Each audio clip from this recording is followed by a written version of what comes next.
కమ్యూనిస్టుల పని అయిపోయిందన్న వారికి కొత్తగూడెం గెలుపు ఒక గట్టి సమాధానం అంటూ సిపిఐ రాష్ట్ర కార్యదర్శి కూనంనేని సాంబశివరావు ఫైర్ అయ్యారు.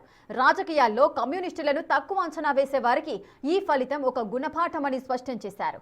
దేశ చరిత్రలోనే ఒక కమ్యూనిస్టు నేత మేయర్ కావడం ఇదే మొదటిసారి అని పేర్కొన్నారు. కమ్యూనిస్టులను తోక పార్టీలు అని హేళన చేసిన వారు ఇప్పుడు ఎక్కడున్నారంటూ కౌంటర్ ఇచ్చారు కూనంనేని. ఇది భారతదేశ చరిత్రలో ఒక అపూర్వ ఘట్టం. కమ్యూనిస్ట్ పార్టీ నాయకత్వంలో ఆవిష్కరించబడింది. కమ్యూనిస్ట్ పార్టీ ఆధ్వర్యంలో కొత్తగూడెం కార్పొరేషన్ మొదటి పర్యాయంగా కార్పొరేషన్ అయింది. ఆ కార్పొరేషన్కి మొదటి మేయర్గా కూడా కమ్యూనిస్టు అవ్వటం ప్రజలందరూ కూడా హర్షిస్తూ ఉన్నారు.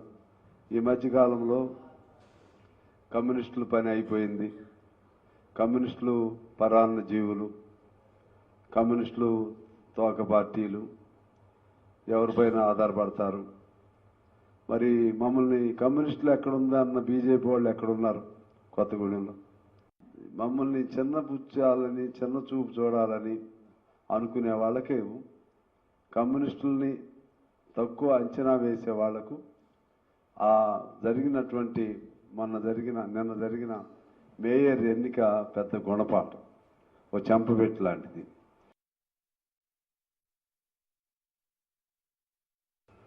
ఇది భారతదేశ